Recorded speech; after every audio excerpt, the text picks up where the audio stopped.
Hi everyone, thank you for waiting. I was having some technical issues with my computer. It was working a little bit funny, but well, as you know, I'm going to talk about the plasma body, activating your plasma body. My name is Isha, and I consider myself, you if you ask what do I do, I focus on genetics. I started, but not in a form or in a way that, not in a medical way, like officially. Nevertheless, I approach genetics through a holographic or through the holographic field.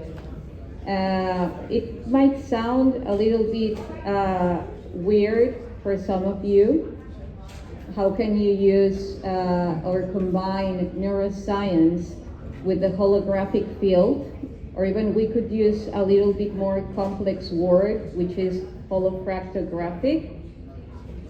But that's when we unite the quantum field and the geometry, and we use it through the ancient wisdom. So this is a little bit how I started.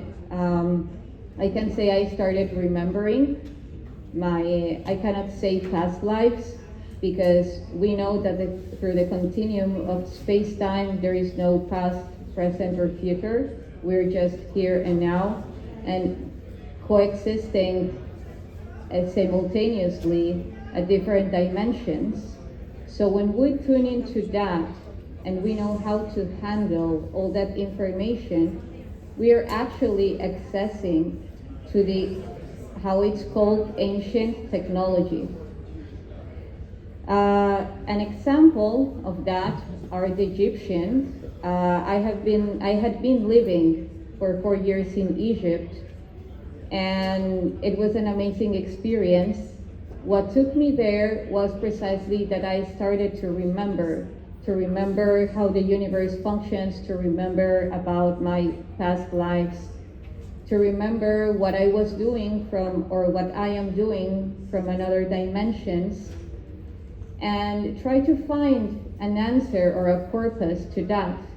Because we might know a lot of information, but if we don't get to practice it, then it's just stored, useless.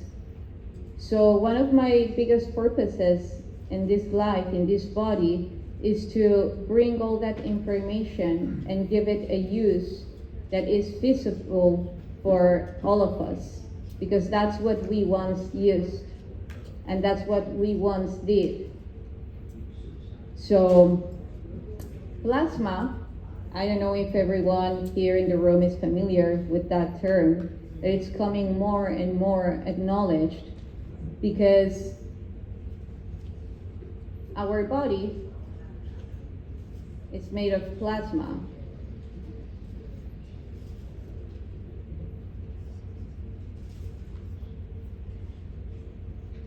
I don't know if you guys know, but in every drop of blood, 50% of the constitution in our blood is plasma. Plasma is mostly used to regenerate cells, like if there is cancer diseases or other forms of diseases, in order to regenerate the cells. And it's also to rejuvenate. Like if you want really to go through a deep process of rejuvenation, you can inject plasma to your skin and it will make a difference. Actually, a lot of people do that. And it also helps to enhance the energy, to connect with the unlimited energy. And actually, this is one of the biggest uses that plasma will bring to humanity right now, which is free energy. How? How can we access to free energy? And I'm talking not just about our body, I'm talking also about cars, about all that Tesla talked about, because he used plasma energy. So it is impressive how we can relate that level of technology to our body, right? And now, if we use all the technology and we see all the codes that the ancient civilizations showed to us, or that we can say somehow that we encoded on those glyphs, on those inscriptions, on those manuscripts, because it is ourselves. We did it ourselves. We're just in that path of remembering, because if you're here, you probably were one of, like, you probably encoded it and you're just manifesting it right now. So, and actually in ancient civilizations, spirituality and science were not aside. We're actually quite unified, because in order to get to a higher form of relation to the spirit, they would use science, like the pyramids. All of the pyramids, all of the temples, the technology that they use was frequency, energy, frequency, and vibration. For instance, you can go to the Hypogeum in Malta, which is an underground construction, and it is vibrating and resonating at 111 hertz. That can cure people with cancer. Can you imagine? All with frequency. I've known people going to the pyramids that go with pain, and as soon as they stay a little bit in the king's chamber, they go out of the pyramid with no pain at all. So how can you explain that? And actually it's simpler than what we have thought, because our molecular constitution is mostly water. And then as we start to generate alchemical processes in our water, we reach that plasma. So I don't know if you are very connected with Egyptian cosmology. If you are, then you will be very familiar to this, what most people call the solar disk. And they have said that there are 12 solar disks underground all over the planet related to Sirius, the star system. But this is not a solar disk. The name of this is Aten, and Aten means orb, and an orb is made of plasma.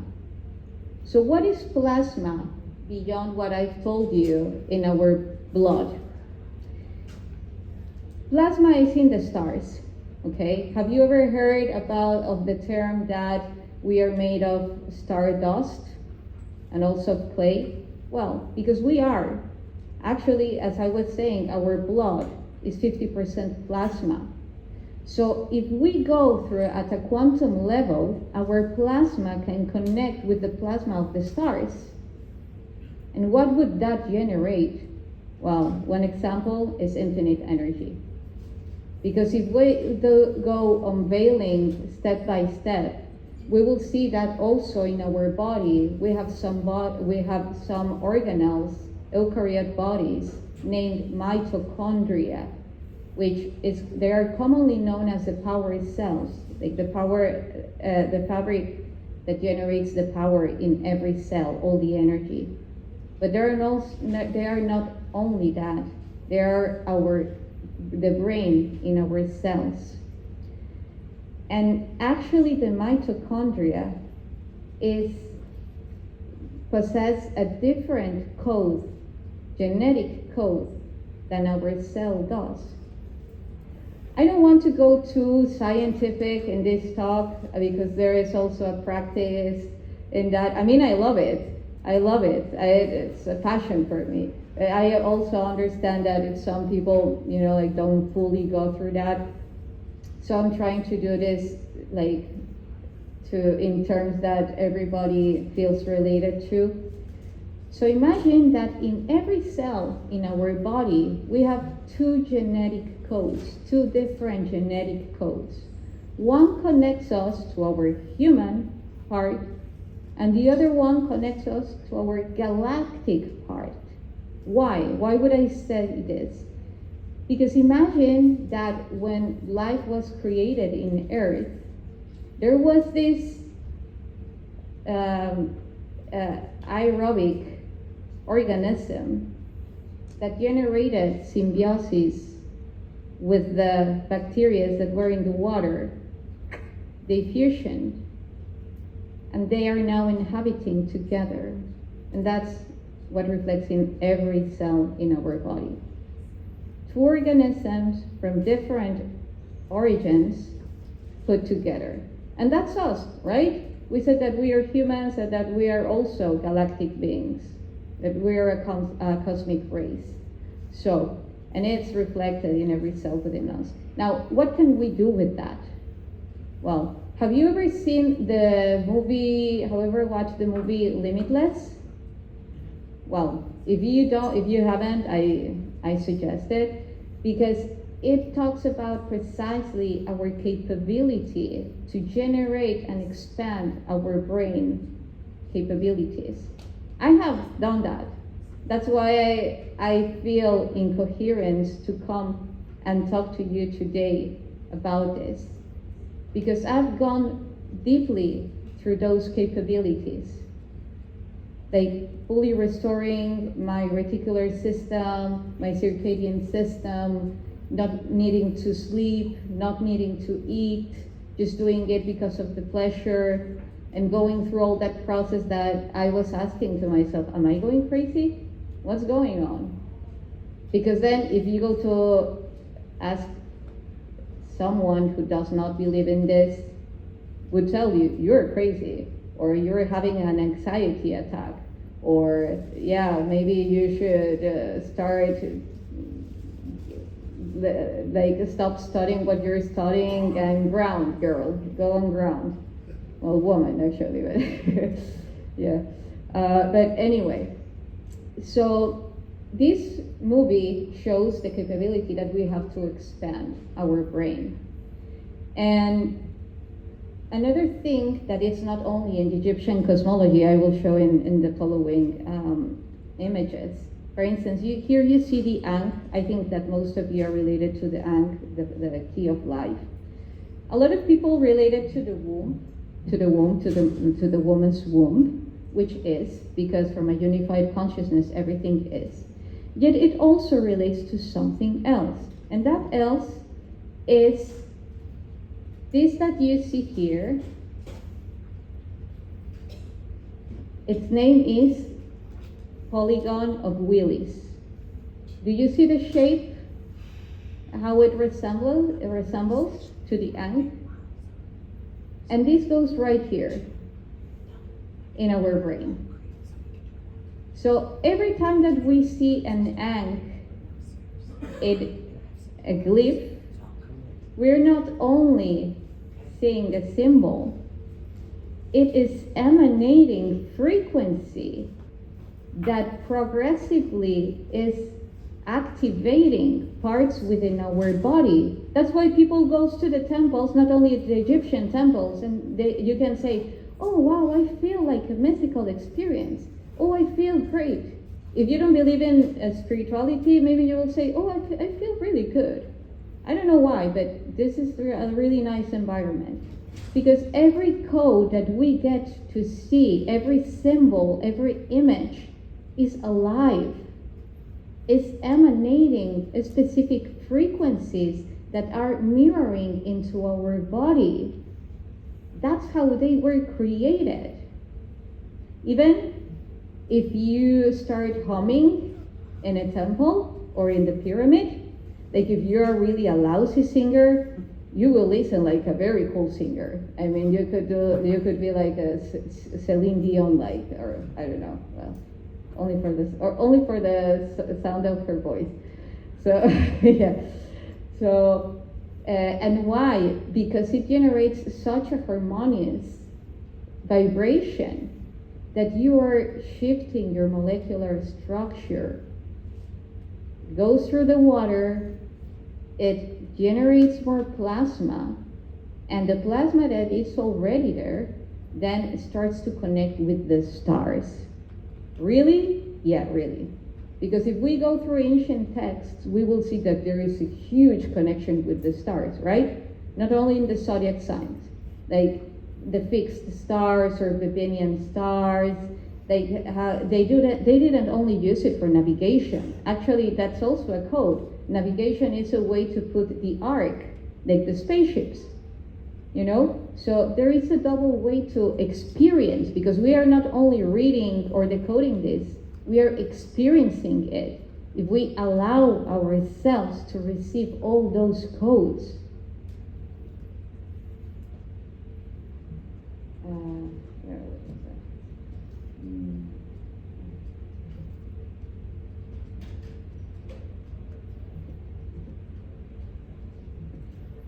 I don't know what's that.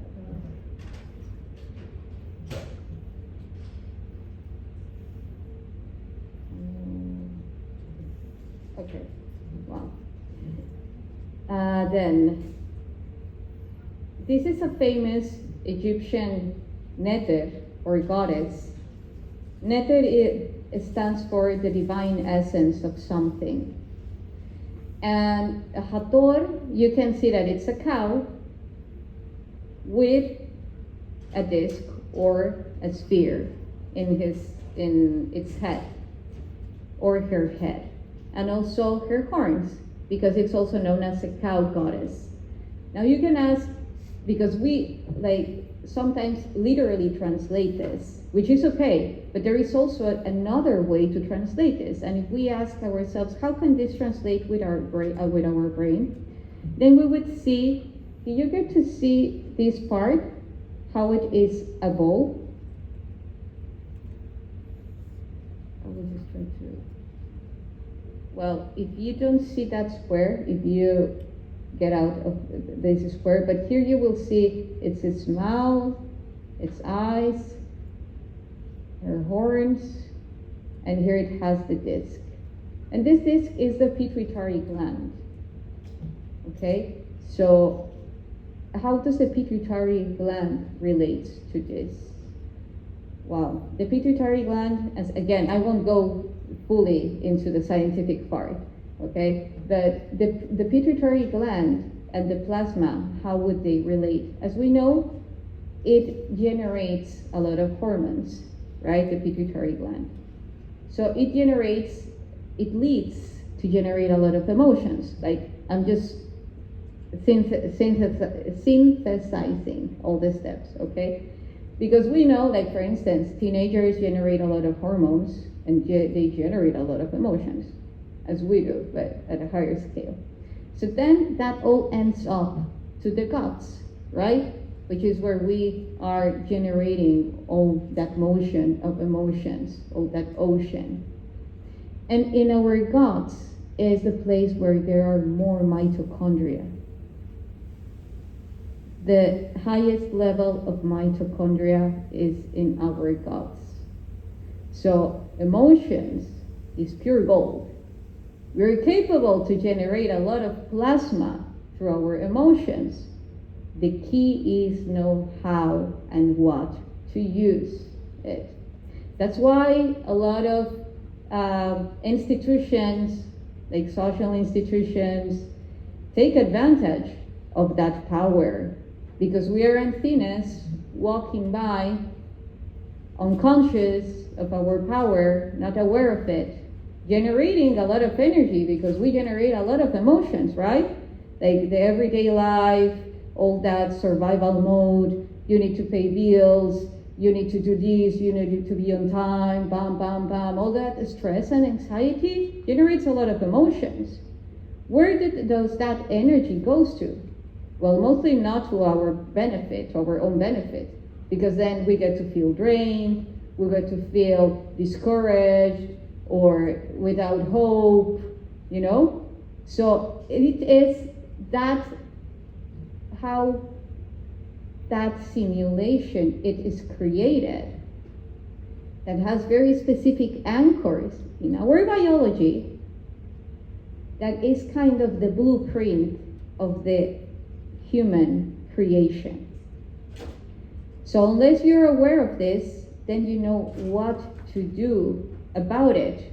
And instead of allowing your energy to feed specific egregors, to say, no, this is my energy, and I choose over my energy. Okay, so how to do that, and where are those anchors?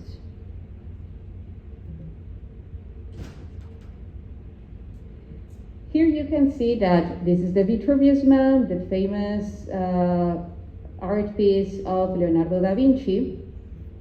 This is another representation, geometrical representation, which is kind of aligned with our source code, which is our geometrical body. Each one of us have our own and unique geometrical body. And here above we have what is a cube unfolded. Like if you want to create a cube, like you make it out of paper, you cut a sheet of paper like this, and then you can create a cube. What does this famous figure reminds you of? The cross. The thing is that the cross is static because Jesus is crucified. So it's showing no motion, no life. It's when we are incubated in this reality. So then what do we do with that? Do we want to remain crucified? Because that's not really that true. You know, everything is constant movement. Even though if I'm like this, every cell within me is in movement. So it's just an illusion. And that is precisely the illusion of being crucified, which leads to the Templar cross. But that's another story, because that's the particle of light. So anyway, this is a cube unfolded in the towards the fourth cardinal points. We can consider it like the pathway to the tesseract and traveling in the fourth dimension. So we can see how, if we see this man at a bidimensional scale, we will see that he's just doing this, right? But if we see it like this, then we will see that he's like this, and then he's like this. You know, he's generating that cross. That's what Leonardo da Vinci wanted to show. Because when we do that, we are in motion. We are coming out from the cube, and we are capable to generate what he called the sphere of truth, which is a plasma body. Because when we expand our plasma body, it generates a sphere. And that sphere continues to expand. Imagine that as stars, we are emanating electric current, but then that electric current starts to compress with what? With the other things that are in the field, right? I mean, right now I'm alone and I'm not alone. Like we are an extension of each other. Nevertheless, we have different encodings.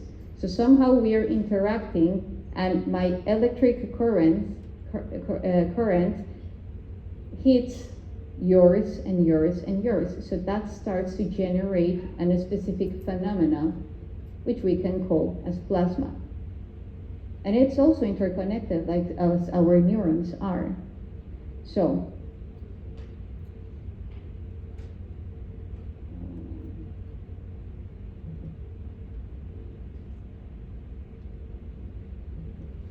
well, that is the omnivision key. Those are some codes that I translate and that actually expand all over the continuum of space-time. I'm talking about that one. That one, I call it the omnivision key, and if you look it closely, it expands all the way through the continuum of space-time in a very specific way that I will share with you right now.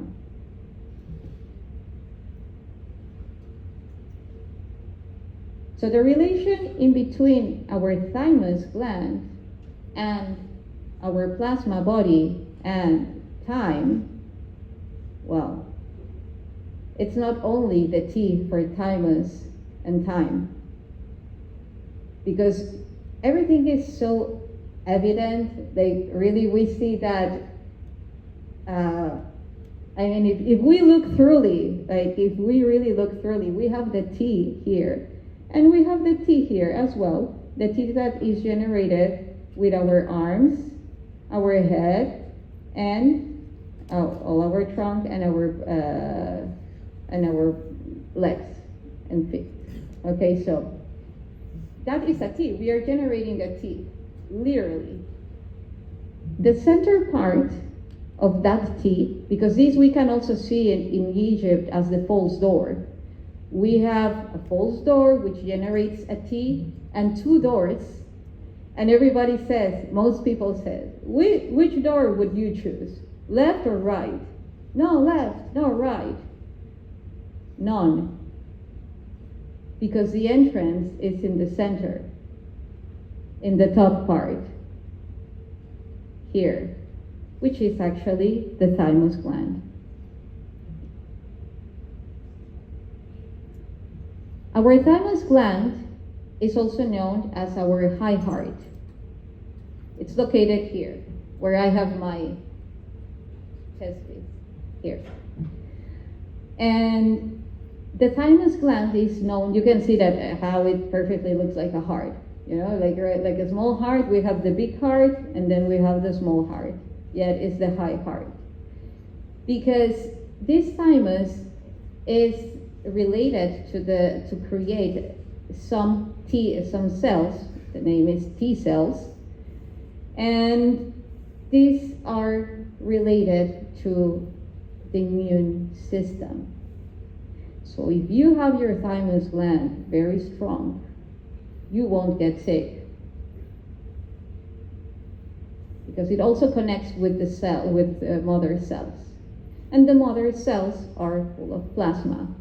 Just as the amniotic liquid when a baby is born, just as the spinal fluid in our brain, just as the processes of neurogenesis in our brain. There is a lot of plasma going on there. Even though there is a lot of plasma going in our body, as I was saying, in the mitochondria, in our guts, that we are capable to create and expand the plasma that is already generated through the process of oxidative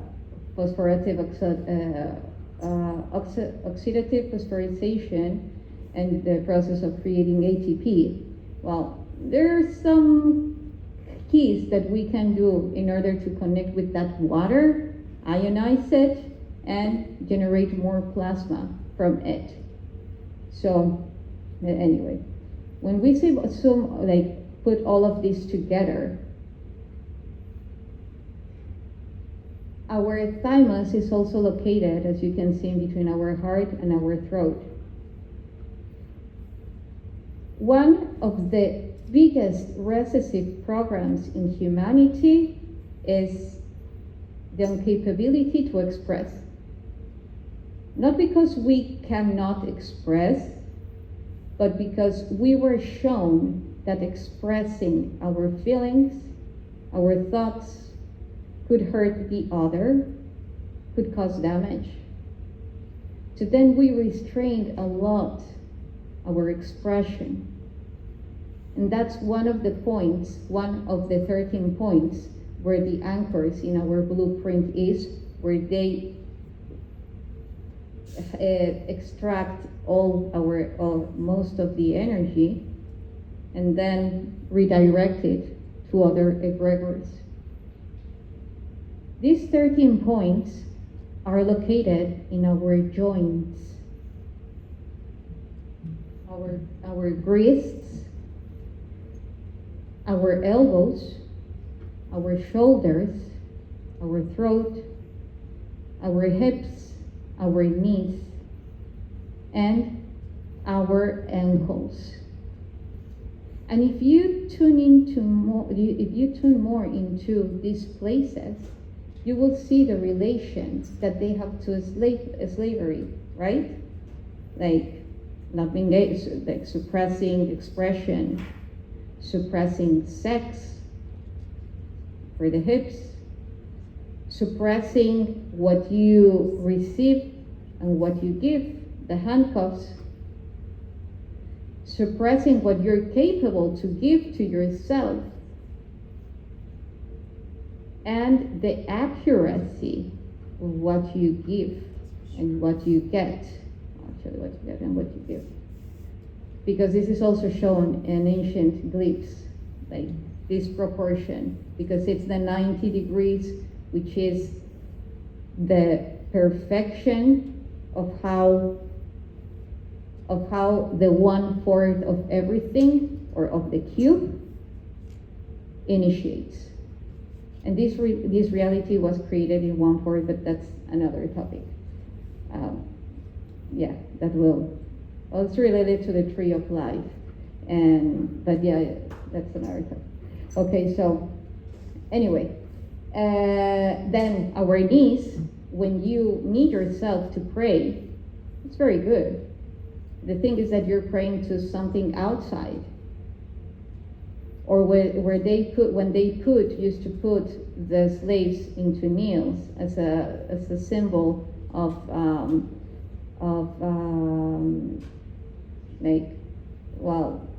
acknowledging that you were less than the other. Submission. And also our ankles, that when they carry the blackberries, right? Where do the blackberries went? Like they were put in the ankle, when there was a prisoner, he would have the blackberry in his ankles or in her ankle. So, and the shoulders, for all the weight that we get to carry, like the atlas. Like how much weight are you carrying on your shoulders? How much have you been holding to? And those three places, when you get anxious or stressed, normally are the places in your body that generate more symptomatology. So now you can see one of the correlations of why is that. Because they're leaking all the energy, and then all that void, all that heaviness installs there.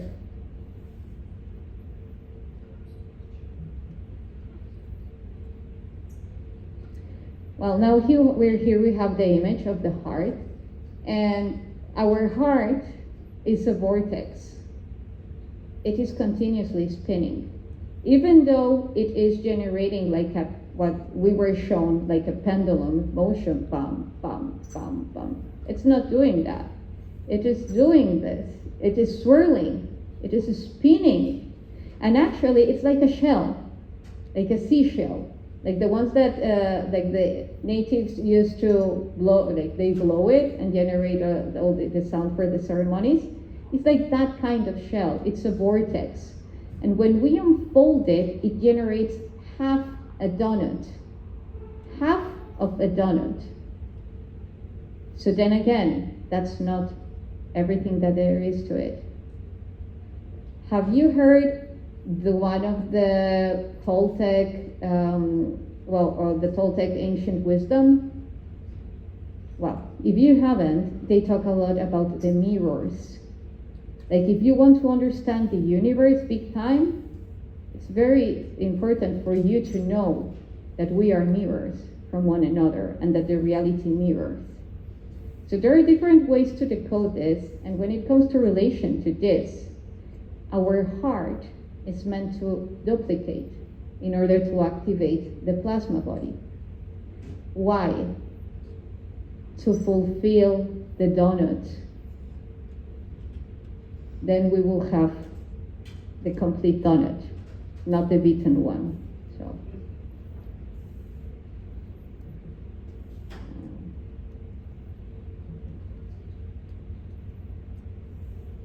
Here are some images so that you can see how it actually swirls. It generates a vacuum. The vacuum is super powerful because it's the centrifugal and the centripetal force that generates the 0 point in the center. What is the 0 point?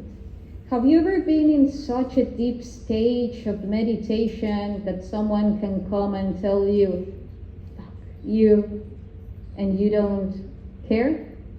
That you're so blissed and you don't even care? Well, that's something related to the 0 point, because you're neutral. It's not that you don't care or you're allowing someone to, to step on you.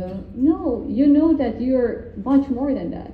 You really don't generate any emotion from that. You're the void. And that's what true love is, or the love from the essence. Not what we were told about, like, yeah, I love you. It's part of it. It's one of its branches. But when we talk about the love source, it is suspended. You can merge into the eyes of the other and just be without need of anything, just at the present moment. And we're not to sustain that all the time, otherwise we couldn't be able to create, because we need emotions to create a lot of things, but yet know how to do that, which is different. Now how to navigate them. So this is a code that I translated. You can see that here is half of the donut and the other half of the donut. Here are two hearts that coming together complete the torus, because actually torus comes from donut. So we have the complete donut. And then we replicate it to create the fourth dimension.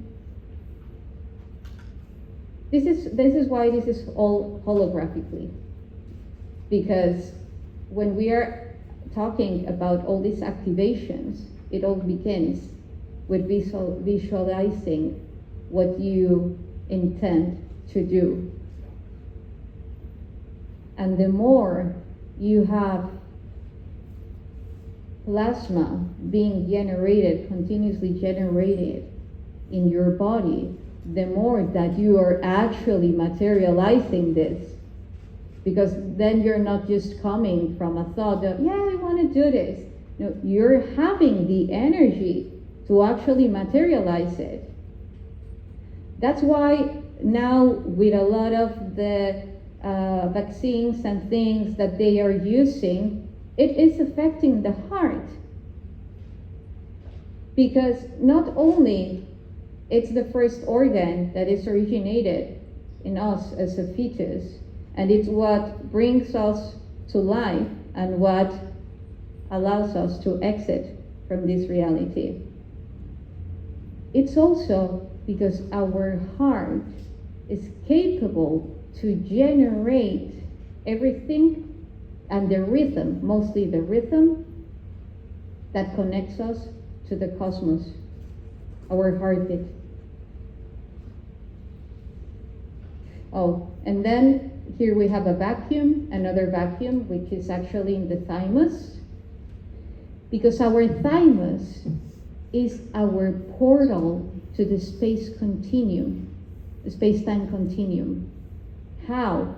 Because if you remember the T that I showed, that this is the T, and we're talking about the cube, how we were seeing in this, like, if you see this T, okay, here, and we are incubated. For instance, the Mayans, when a mother is pregnant and the baby is going through difficulties, like maybe even about to die, they create a cube made of wood, put a copper cable in shape of a spiral, and hang it above an altar, a cube and they start to emanate their prayers, their love for the baby to be safe or to heal if it's needed, and the mom. Why? Because we are incubated in this reality. So if we want to know how this matrix functions, it is a cube. It is a cube with codes, with algorithms that continuously is funneling all the energy to compress and compress and compress if we keep to crucify ourselves. What would that be? Play dead. Live in a survival mode. That shrinks the heart. Have you ever experienced like kind of the most nonsense thing like you have created? We can call it miracle, but something like if you give to it a thinking, you would say like, how did I pull this off? You know, like in this reality, how the matrix functions, that you say, wow, how did I create this? How did I manifest this? That it's a miracle. I'm quite sure that if you, all of you, give it a thought to it, you will all find miracles that you have created that you would say there was no probability to generate that or to achieve that, and you nailed it. Why? Because I'm quite sure that you just knew that you were going to achieve that.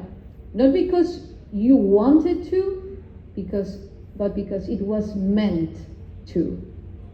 And that is the heart, the pure love.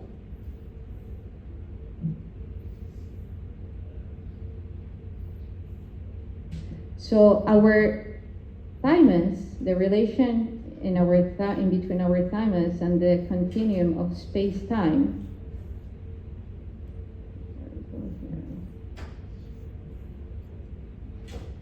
imagine, we will do now a little exercise. I don't know about the time, but we will do a little exercise where you can actually visualize this and experience this, where we go right through the thymus. And what is the continuum of space-time? It is this reality. It is how this reality functions at a coordinate, X and Y in the Cartesian plane, and how it is influenced through the gravitational field as mass, and then curving and moving in a specific patterns. So that's the continuum of space-time. So we are capable to go at a higher scale through our thymus. Can you imagine it? What you can do? If you really, really, really, really tune into it, and you have your plasma body expanded how it is meant to be expanded, we are invincible. Fire! Yeah, exactly. We're like shining disco balls, but just expanding. Yeah. We're toning it down back here. You're killing it right now. Crush it. So we're going to be, I want to make sure that this presentation, you get over to our AV folks over here so we can add it for the live stream content and for the later content we're going to be making available. Oh, thank you. Yes. Thank you. Thank you, Brian. I appreciate it. Wait, can you go back to that picture? Wait, right there, stop. Okay. The picture in the middle. Yeah, this one. Is that why the World Cup is shaped the way it is? The statue of the World Cup? Because it's shaped just like that. Yeah. Yeah, and thank you for mentioning that. Because actually the last World Cup that they used, if you see, it's an infinite also. And there are like many theories about that.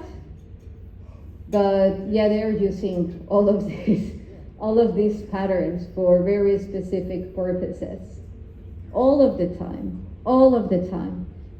Like the swastikas, we know, everything, even the eye, which truly is the black hole. That's why the ancient civilizations use it. It's a black hole.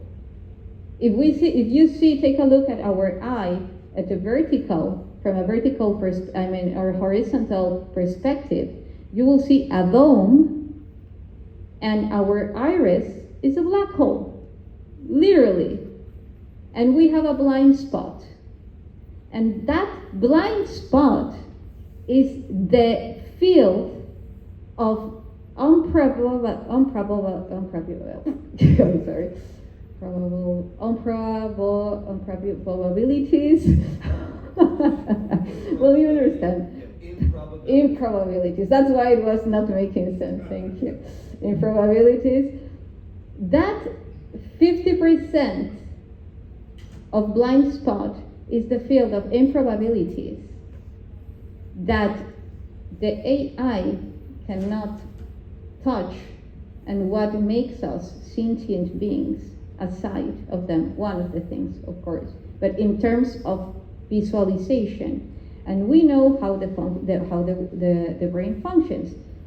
It crosses the image.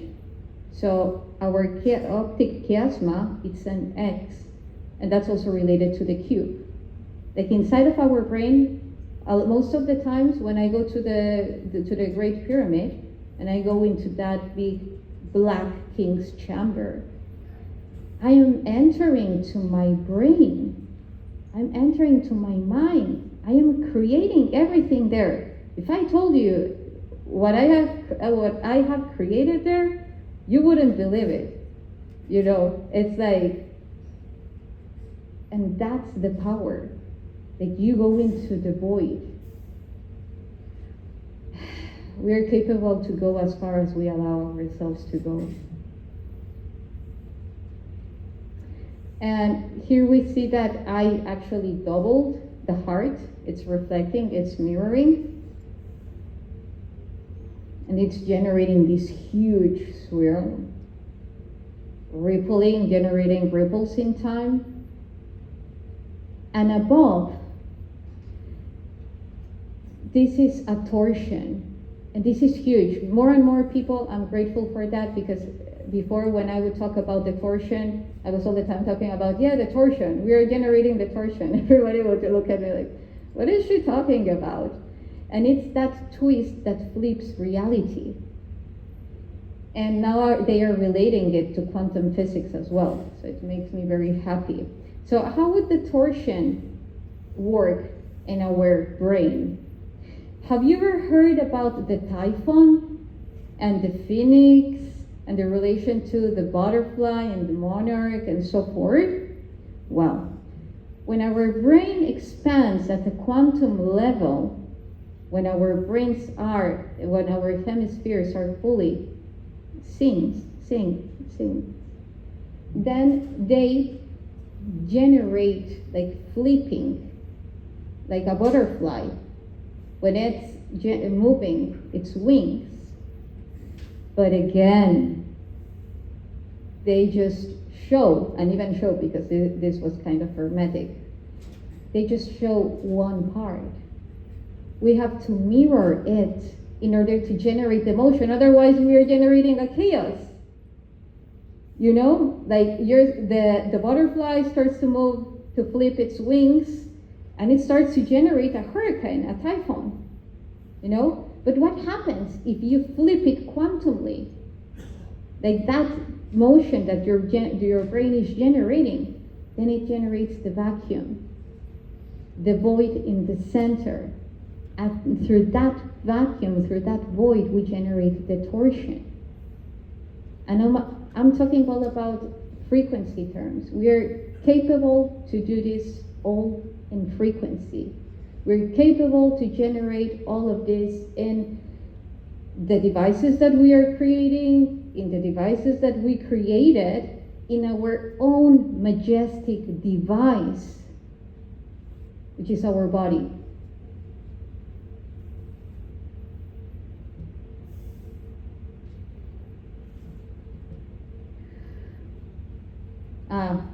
I swear, I did not draw this eye. I mean, not on purpose, but you get to see it. I was fascinated. I needed to show this. I was fascinated when I did a zoom and I saw this eye. I was like, whoa! I didn't do it. At least not on purpose. So, yeah.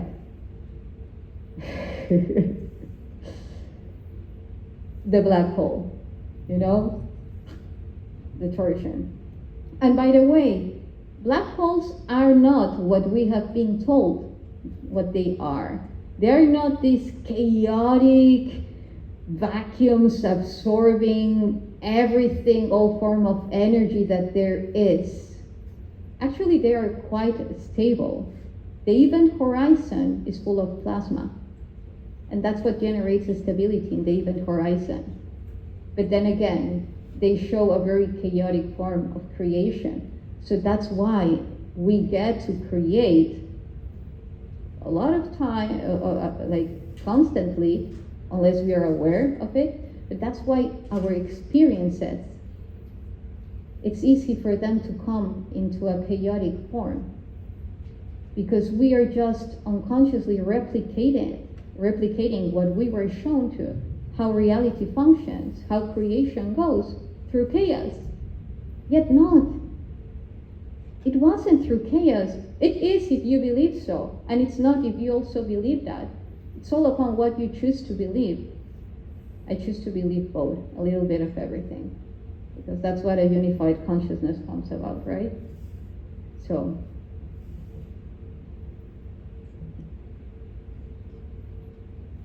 okay, another thing. The brain. This part that you see is known as the corpus callosum. Don't you remind you of a beautiful flower bouquet? You know, like they are binded together. You just put the flowers, you put a beautiful ribbon, and then you give it to someone you love or to yourself, well, which is the same. Does this look natural for you? Like, once you see all the organs in the body, how they flow, you know, how they organically flow, does this look that it's organically flowing for you? No, actually it's compressing. It is compressing, and even though this corpus callosum is created of, or like has the coat of melanin, which is a superconductor, it is limiting the connection in our hemispheres, in our brain hemispheres. So that's why there is another door, the original one. And that original door is located, like it goes like this, like energetically goes like this. You see that there is no ribbon now that is limiting the transmission in between hemispheres. And if we see truly,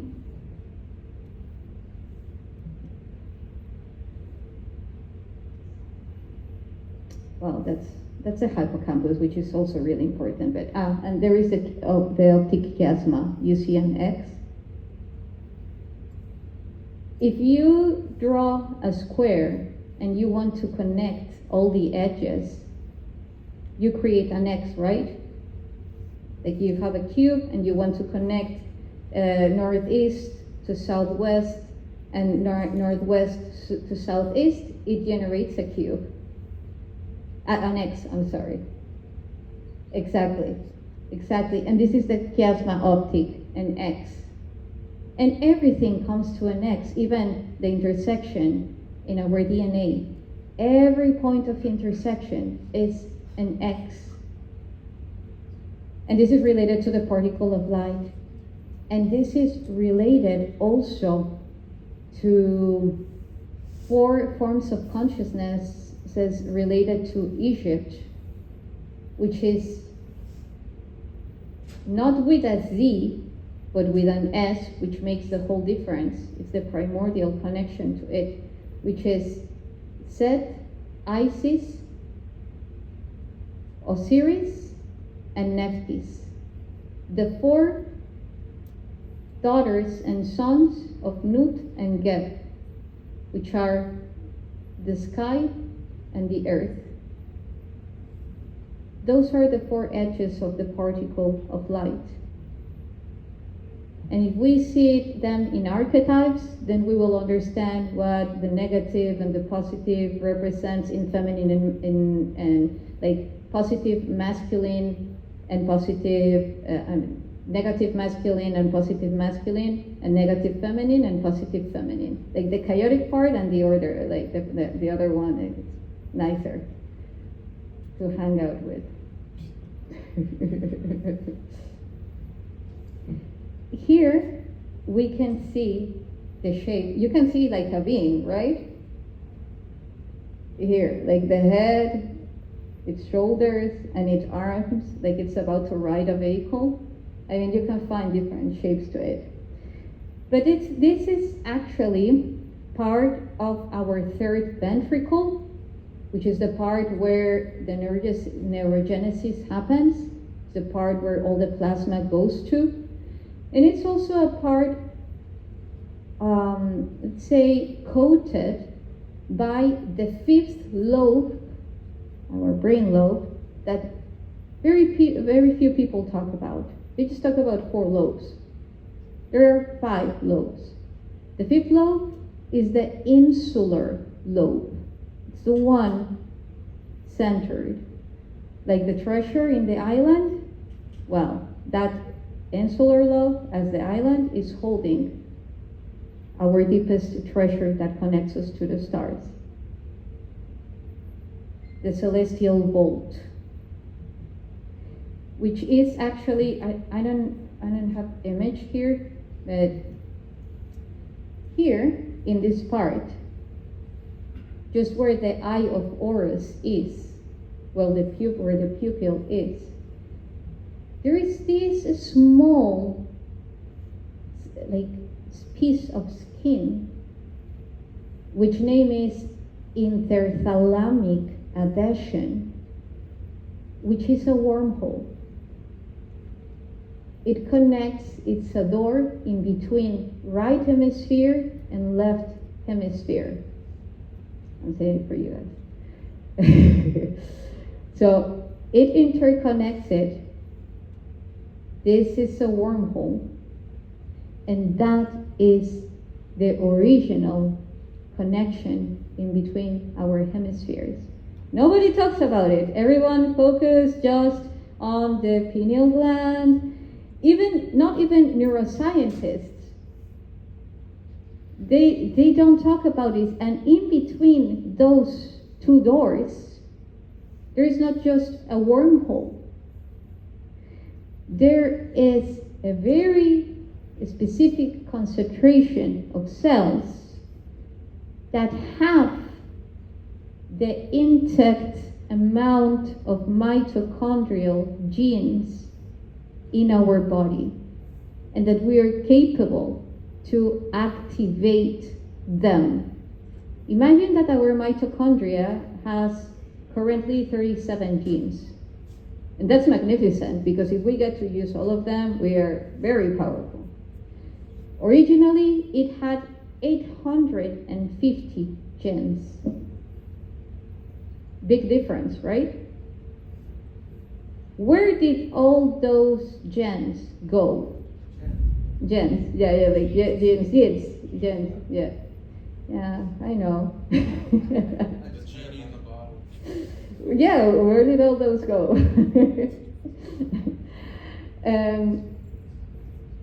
They are still there as our galactic DNA. It's just dormant. Were they deactivated? Like they say we have 12 strands of DNA and we only use 2? Those were deactivated too? Yes. Mm-hmm. Yes, exactly.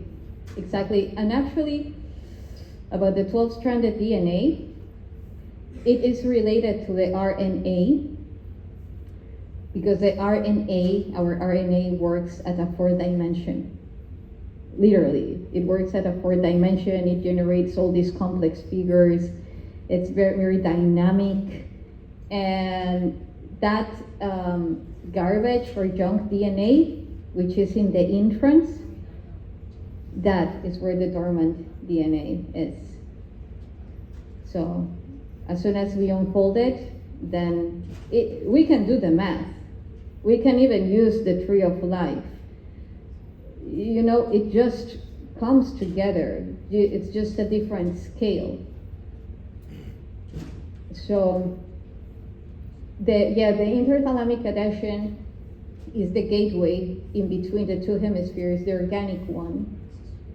And imagine that you're activating in that part, in that spot of your brain, you are activating all the dormant mitochondria that are mostly in charge of the enhance of the plasma. And then they are redirecting all that energy to the rest of your mitochondria. Because they're antennas. They're antennas. Focus, which represent to give those commands, that's the main ingredient, because we are talking about the coherent state. Like in terms of quantum physics, we are talking about the coherent state.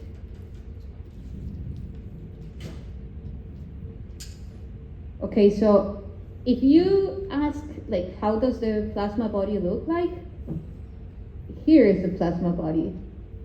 We are capable to levitate with our plasma body. For those who love levitation, well, the plasma body is very useful for that. And in this glyph, it shows that it's not levitating, it's just active.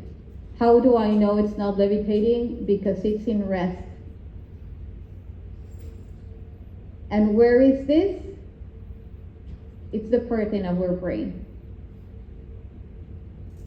Do you see I mean, you can translate it in many ways. I'm just sharing you one that I love and makes me passionate. So, do you see how it perfectly goes here, the sphere? And then you see the other mountains, how do they go? You see the resemblance with the other image? I will put it right. Keep that image in your head, and then let's go to, okay. You see? You have this, and then you have the sphere. And so, okay, they are showing how this sphere, this plasma sphere, is it's not levitating. So here they also show the plasma. These two women are pouring plasma into the cell. Also here the plasma sphere is in rest. But here is quite active, is quantum tunneling.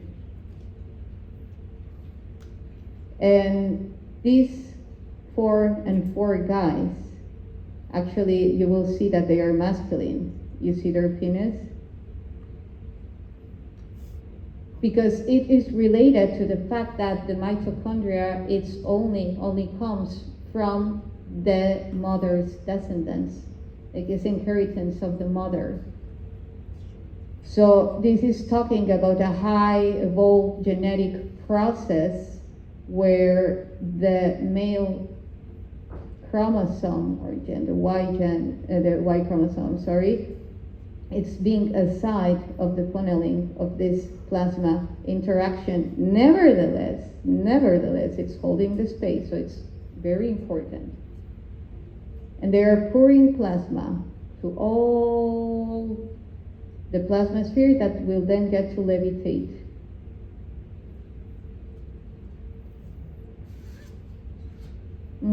Okay, yeah, I'm about to finish the presentation so that we can do a small exercise, if you will. Here we have a beautiful ark. Did you see the small ark? I put it in blue. Yeah, it's not a boat. It is an ark. It is a spaceship. In Egypt, they would also put the spaceships as boats because they are navigating the cosmos, the infinite ocean of cosmos.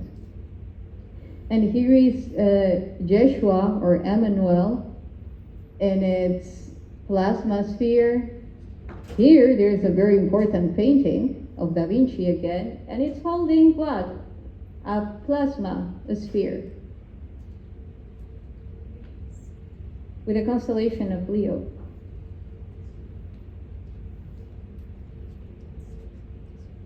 The will, the power.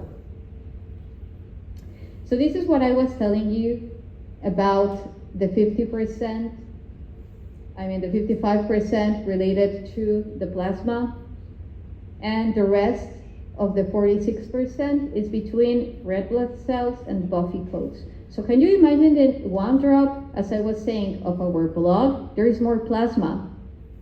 Again, it's like the space. The space is 99.9999999% of what we get to perceive as matter. Now, this is very important. They say that plasma is the fourth state of matter. We commonly know as matter as everything that we can see and touch, right? Where there are different scales. Like the plasma is suspended all over this place, like in between the air that is interconnecting us at a quantum scale. Plasma is suspended. Sometimes you can get to see it when you are you don't even need to be in an altered state of consciousness. You can just be, looking at the horizon, and then you will see these luminescent particles suspended in the space, not dust, because you can differentiate from dust to light particles. Well, if you get to see those light particles suspended in this space, in this air, that is plasma. And imagine that it's not just one or two particles that you get to see. There are infinite particles interconnected as neurons. And then they are interconnected to us and then to the stars. So that's how they are creating free energy. That's how they are creating energy, and that's how they will create free energy from plasma. They call it neutrinos, they call it, there are different ways. Ether. It's plasma.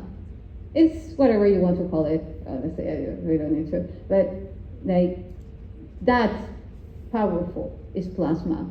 And it's a huge and very important upgrade that we need to consciously do in our body for it to expand into a double torus. Because we are not a single torus, we are a double torus. That's what the basic Pisces means.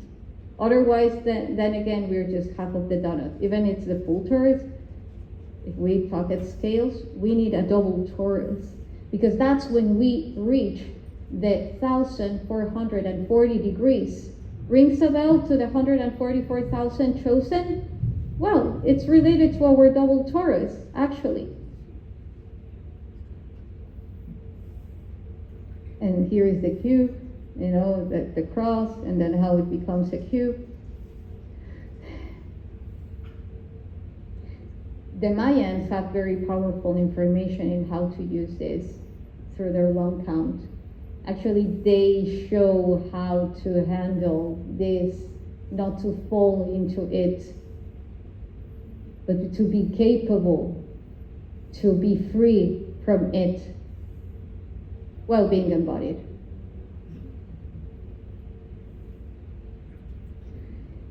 And the Ark of the Covenant, of course, well, this is just, a connection to the Ark of the Covenant. In the inside, plasma, again, compressed electrical current, vibrating, boom, boom, boom, boom, plasma.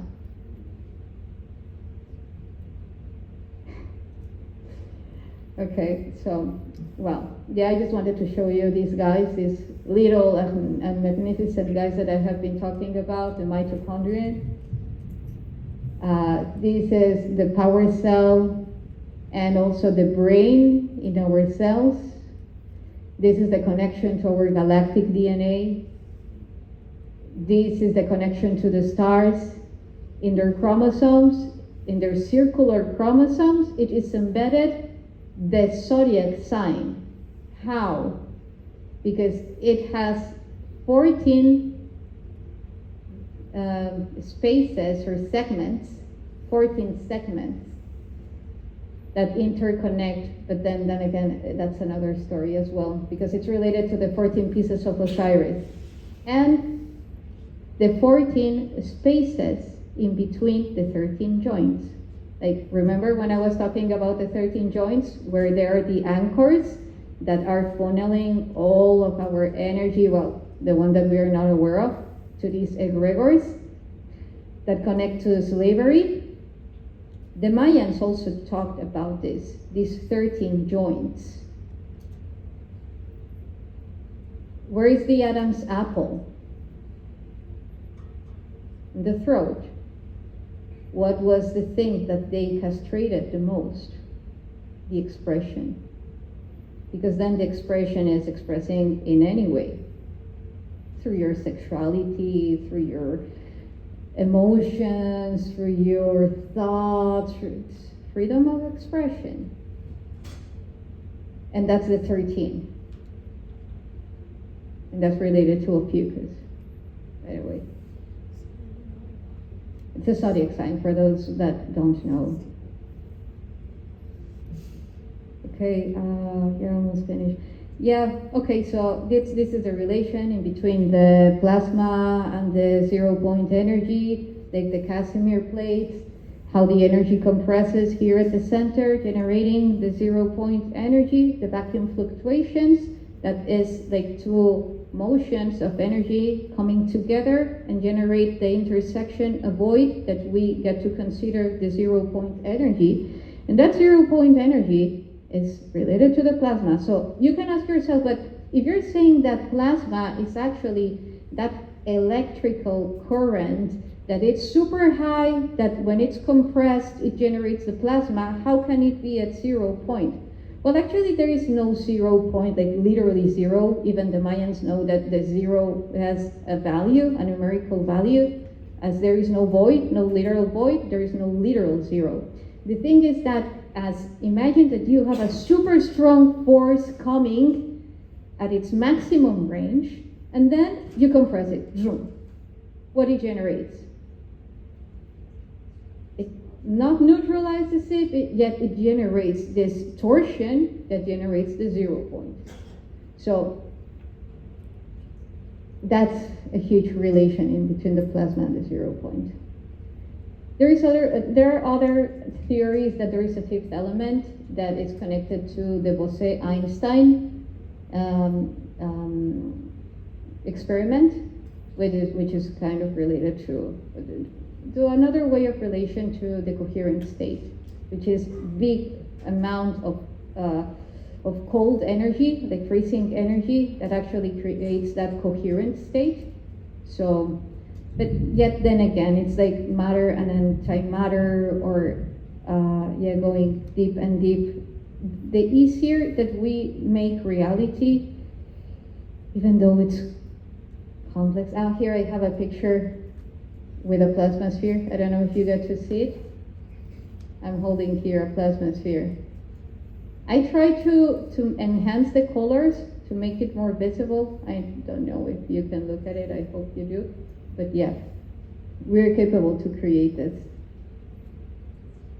Again, the sun is now sending all these solar flares full of plasma that we can interconnect to the plasma in our body, to the stars.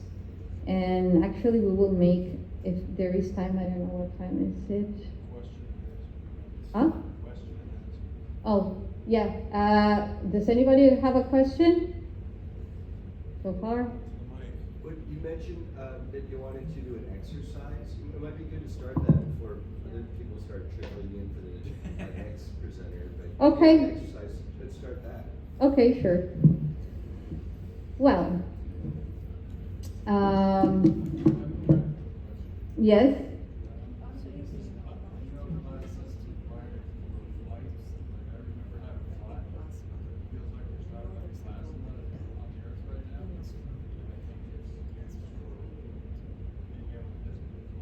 Yeah, I was mentioning that it's related to levitation. you know, because it goes beyond the gravitational field. It's such a state of coherence because it's compressed and it's also expanding, so that it's very precise how it functions. But yeah, it's related. So yeah, thank you. Yeah, and I also wanted to make the comment that first, your presentation, it's very, there's a lot of beauty in the symmetry in the artwork, you know, from the graphics that you've been able to generate through your own visualizations together with like a lot of the, for example, Egyptian stuff. And then a lot of what sounds like you're speaking to is like, you know, with a RNA being at the 4th density. I think I've seen videos of like, you know, there's like a holographic nature to the DNA. So they could look at the DNA and off of that project a hologram of what that DNA wants to express. So Yes. it seems very similar to that. Yes, exactly. Thank you. Thank you, Ryan. I appreciate it. Okay, so. I was gonna save this for later, but I wanna ask now. You mentioned the movie Limitless. There's Yeah. also a movie called Lucy with Scarlett Johansson where the same thing happens. Yes. So I don't know if you've seen it, but you're gonna wanna see it. Thank you. We were talking about the negative emotions before, right? You talked about bills and the stress and this and that. A lot of people talk about how like the alien entities that are here, they live off of that energy. What are your thoughts on that? About the alien entities that Are living off our negative energy. Well, that's what I also was saying about the egregors, you know, because we are generating energy all the time. So this matrix was created to stimulate the instinct into a survival mode.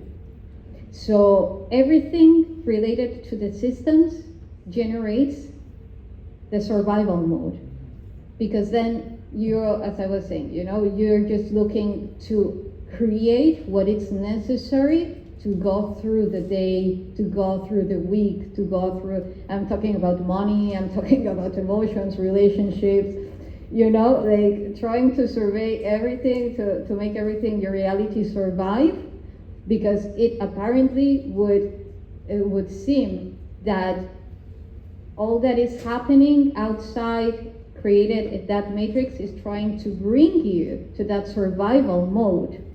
So we know that the survival mode, what generates is like talking about neurotoxins or well, neurochemicals, it generates a lot of adrenaline. And the adrenaline generates anxiety and so forth. So that enhances a part in our brain that the name is amygdaloid body, which is along with the reticular system, one of the most archaic ones. Actually, they haven't evolved. So, yeah. Okay. The other thing I wanted to tell you is a quick story, since your whole presentation was on plasma.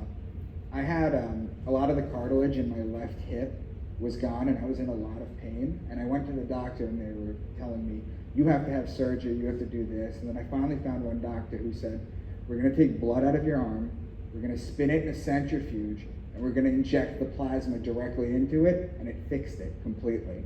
Exactly. Exactly. This is why I'm so passionate about this and what we are capable to do with our body, because doctors are capable to do that. We are capable to do that. We are capable to heal also ourselves using our own plasma. I told you, like, and with all the distraction that might be in this reality, it seems like it's harder to really focus and treat your own body and command your own body to reach that point. Yet, why we are here, or what are we here for, if it's not for us and to be the highest expression of ourselves? Right? It is simple. Like, if we are not okay, our reality is not okay. But sometimes we forget who the axis is, and we are trying to resolve what is outside instead of resolving what is within. So it's something about the order. So yeah, thank you for sharing that, because the plasma then again is like having the full potential and not knowing how to use it. And quantumly, holographically, we are capable to enhance the plasma in our body by connecting with specific star systems. For instance, if you have a specific connection with some star beings, some galactic beings, or specific constellations, if you get to an agreement with them to generate an exchange of plasma, the plasma coming from their stellar bodies, and funnel it or quantum tunnel it into, or mirror it into your plasma in every cell, progressively, otherwise you can combust it. Yeah, exactly. Yeah, like progressively for it to be harmonious, you will see the difference. For instance, one of the biggest bodies that do this are the neutron stars, because they were designed to directly interact with this matrix. Directly interact with this matrix. The thing is how. For instance, we have the Cetus, the Cetus neutron star, that it's the closest one to the Earth, and if you connect with that, you're connecting to the codes of the whale. You know, like our whale DNA, and then you can pick, you know, different ones. You can pick all over different ones, but this is achievable. I say it because I have done that. At some point, you will believe that you're crazy because you don't need to sleep, you don't need to eat, and you're feeling amazingly. And then you say, okay, I felt anxiety when that was happening to me. I was like, okay, what's going on? Am I not in the body? Am I going to die? And I was thinking about my daughter, you know, like, how am I going to live with this? You know, like, she will see that her mom does not sleep, does not eat. How do I fit this in my 3D reality? And then everything fits, you know, progressively. So, yeah. But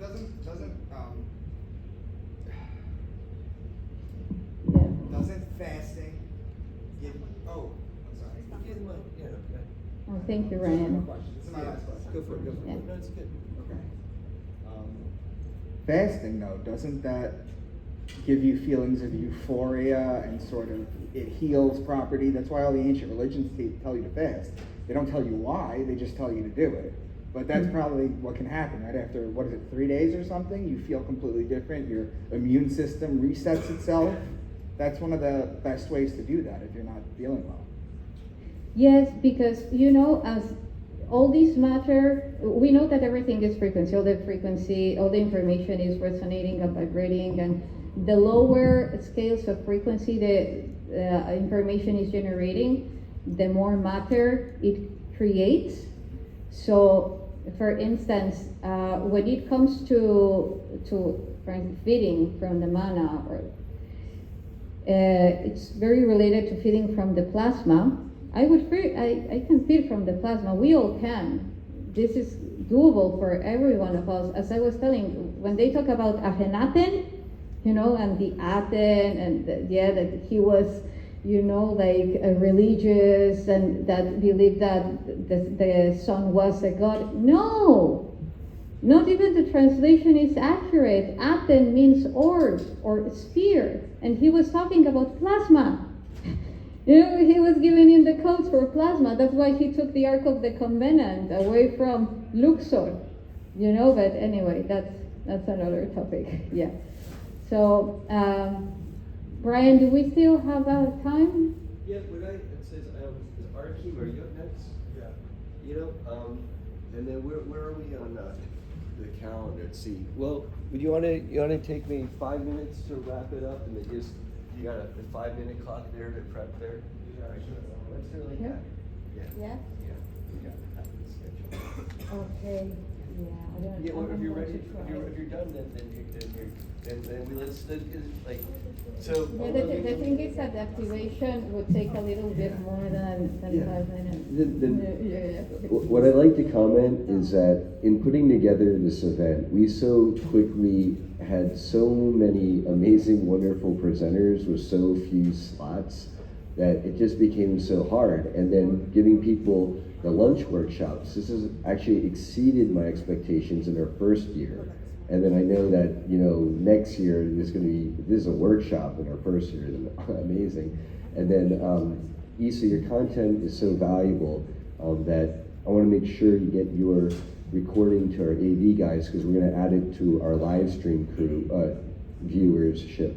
Because right now we have the live stream team, they're roaming, but I'll figure out next year so we have, concurrent feeds or whatnot.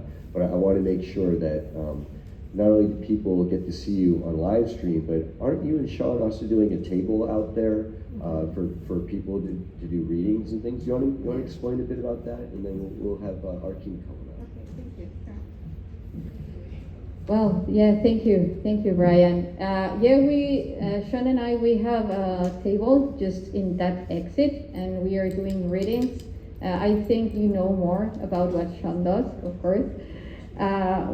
So what I do is work a lot with codes. What are codes? Codes are normally related to binary codes. That's how this simulation was created, through binary codes. Nevertheless, when we go at a higher scale of consciousness, we are talking about geometries. So when we connect and when we tune into those codes, we are, imagine that you're speaking the universal language. And it's actually a very easy way, because it only involves visualization, frequency, and of course, enhancing the amount of energy and of plasma that you're capable to generate to start unfolding this reality at a holographic scale. So I translate the source code, which is the image of your geometrical body, and we unfold it because there are 3 specific parts that your geometrical body unfolds from. The first one is the coccyx, where the 8 original cells are. The second part is the vertebral column, because there is a very important code there related to the 33 vertebrae. And then the back part, the upper part of the vertebral spine, which is where they plug into this reality. So it's actually to restore the sovereignty, because then you're enhancing your own geometry that takes you aside from the blueprint of that interconnects to this matrix. And yeah, there is also a very important part in the brain that nobody talks about, which is the endarestiform nucleus. And that is the point where actually they connect, where the input is, and we work through that as well. So mainly it's regaining your sovereignty, getting aside from all other geometrical or encoded egregores, and to connect your key to the arc, to the source to all.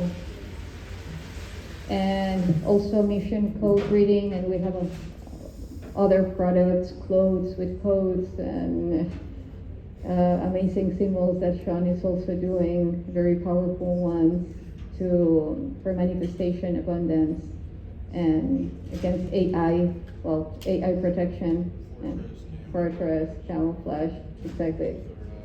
Yeah, to enhance the power of your third eye. So, yeah, I think that's it. I just want to thank you for the opportunity. I want to thank you everyone for all the effort that have put on this. And I want to thank Sean for introducing me and bringing me here. And thank you. Thank you all. Thank you. Thank you. Thank you. Thank you.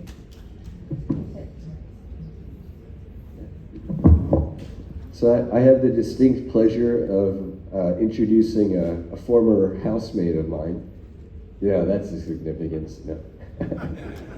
No, the reason why I would deign to live with this guy here and his lovely lady is because you know, and I've used this as part of the promotions for this event. There's this TV show out there that I'm a big fan of myself, and going into their 5th season now.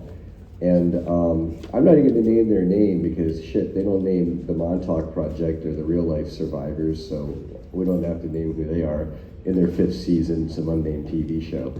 But